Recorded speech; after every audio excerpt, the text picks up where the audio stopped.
तो वहीं दुनिया के सबसे बड़े पल्प पेपर पैकेजिंग और संबंध उद्योगों के मंच पेपर एक्स 2025 का 17वां संस्करण राजधानी दिल्ली के द्वारका स्थित यशोभूमि में भव्य रूप से शुरू हुआ। ऐसे में इम्फार्मा मार्केट्स इन इंडिया द्वारा आयोजित ये कार्यक्रम इस बार और भी बड़े पैमाने पर आयोजित किया जा रहा है, जिसमें 28 देशों के लगभग 675 से अधिक प्रदर्शक और साथ ही 33,000 से ज्यादा व्यापारिक आगंतुक शामिल हुए हैं।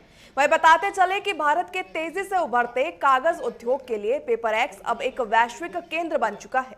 ऐसे में 4 दिवसीय आयोजन तकनीकी नवाचार, स्थिरता, डिजिटलकरण और साथ ही वैश्विक सहयोग को एक मंच पर लाने के उद्देश्य से Indian agro and recycled paper mills association तथा वर्ल्ड पेपर फोरम के सहयोग से आयोजित किया गया है।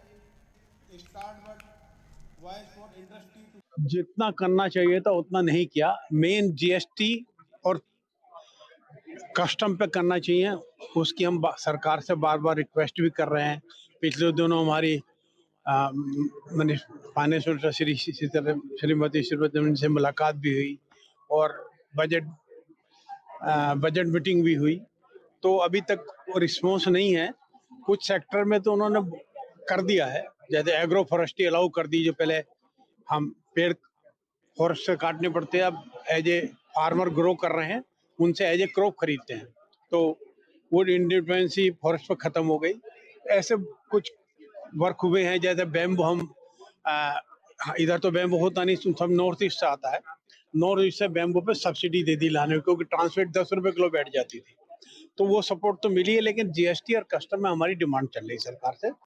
द्वारका यशोभूमि में जिस प्रकार पेपर एक्सपो लगा है, हमारे साथ पवन अग्रवाल जी है। सर, पहले तो अपना एक परिचय दे दीजिए। I'm Pavan Agarwal, or I'm Managing Director of Nani Papers Limited, and I'm also President of Indian Paper Manufacturers Association. Sir, कैसे देखते हैं इस एक्सपो को और क्या कुछ नया है इसमें? देखिए, ये एक्सपो तो ये 17वां एडिशन है और हर 2 साल में एक बार होता है और ये विश्व का सबसे बड़ा पेपर एक्सपो है और इसमें इसमें खाली भारत से ही नहीं, बाहर से भी तमाम कंपनीज पार्टिसिपेट करती हैं, चाहे वो पेपर मैन्युफैक्चरर्स हों, मशीनरी मैन्युफैक्चरर्स हों, इक्विपमेंट कंपोनेंट मैन्युफैक्चरर्स हों या फिर केमिकल सप्लायर्स हों। तो यहाँ पर तो पूरी देश और दुनिया से लोग आते हैं यहाँ पे और करीब 30,000 से ज्यादा यहाँ पर विजिटर्स आते हैं इस एक्सपो में। तो यहाँ पर हम लोग टेक्नोलॉजी की बात करते हैं, पेपर में किस प्रकार से नए डेवलपमेंट्स किए जा सकते हैं, किस प्रकार से नए प्रोडक्ट्स डेवलप किए जा सकते हैं और कैसे इस इंडस्ट्री को और वर्ल्ड क्लास बना के और इसको अच्छी तरीके से ग्रो कराया जा सकता है। कैसे हम एनवायरमेंटली फ्रेंडली हो सकते हैं, कैसे हम अपने जितने भी हमारे मैन्युफैक्चरिंग प्रोसेसेस हैं उनको सस्टेनेबल बना सकते हैं। तो इस पे पूरा एक 4 दिन हम लोग विचार विमर्श करते हैं, हमारी कॉन्फ्रेंस होती है, टेक्निकल कॉन्फ्रेंस, उसमें तमाम पेपर्स प्रेजेंट होते हैं, आपस में हम लोग मिलते हैं, नेटवर्किंग होती है। तो ये इवेंट एक ऐसा इवेंट होता है जिसका हर किसी को इंतजार रहता है और पेपर इंडस्ट्री के लिए को आगे बढ़ाने में मैं कह सकता हूँ पिछले 17वां एडिशन है तो 34 साल हो गए हैं। पिछले 34 सालों में पेपर एक्स का बहुत बड़ा योगदान है। अच्छा, पवन जी, जिस प्रकार पेपर इंडस्ट्री कुछ मुश्किलों से जूझ रही है, क्या यहाँ उनका भी कुछ इस पर चर्चा होगी? देखिए, जब जब कोई भी इंडस्ट्री मुश्किलों से जूझती है, तो जिस वजह से मुश्किल आई हैं, उसमें हम सरकार से तो बात करते ही हैं। वो यहाँ पर नहीं होती इस प्लेटफ़ॉर्म पे, वो तो हम सरकार से अलग करते हैं।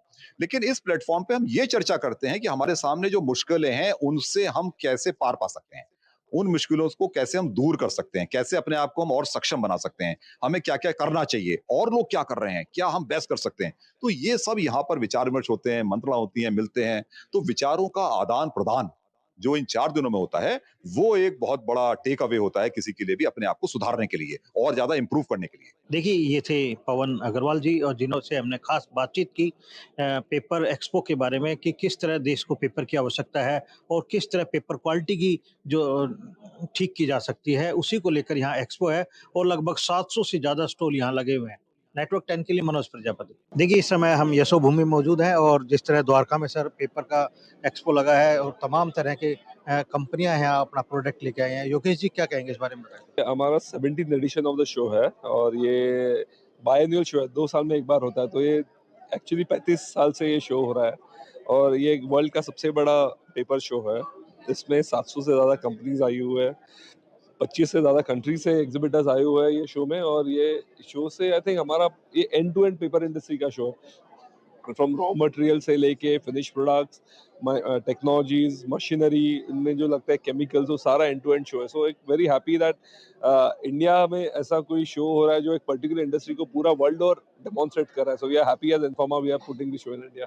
सर, देश की कितनी कंपनियां इसमें पार्टिसिपेट कर रही है और इसको आगे फ्यूचर में कैसे देख रहे हैं देश की तरक्की? सो 700 से ज़्यादा कंपनीज ये साल आई हुए हैं। लास्ट एडिशन जो हुआ उसमें कुछ 550 कंपनीज थी। सो बहुत बड़ा ग्रोथ देखने मिला है। इंडिया का जो पेपर इंडस्ट्री है वो 13.5% CAGR compounded annual growth rate से बढ़ रहा है। सो उस हिसाब से, and this is the fastest growing paper market in the world, because आज हमारा पर कैपिटा जो कंजम्पशन है पेपर का हाल 15 kg है। आज वर्ल्ड में जो कंजम्पशन हो रहा है अराउंड 57 kgs पर कैपिटा। बड़ी बड़ी जो ग्लोबल इकोनॉमी, जापान में तो 180 पर कैपिटा है, 180 kgs, या आपका यूएस में देखा है तो अराउंड 150 kg है। तो हम लोग नॉट इवन 1/10 ऑफ यूएस है आज। तो इतना पोटेंशियल इंडिया में है, इमेंस पोटेंशियल पेपर इंडस्ट्री का, यूसेज का।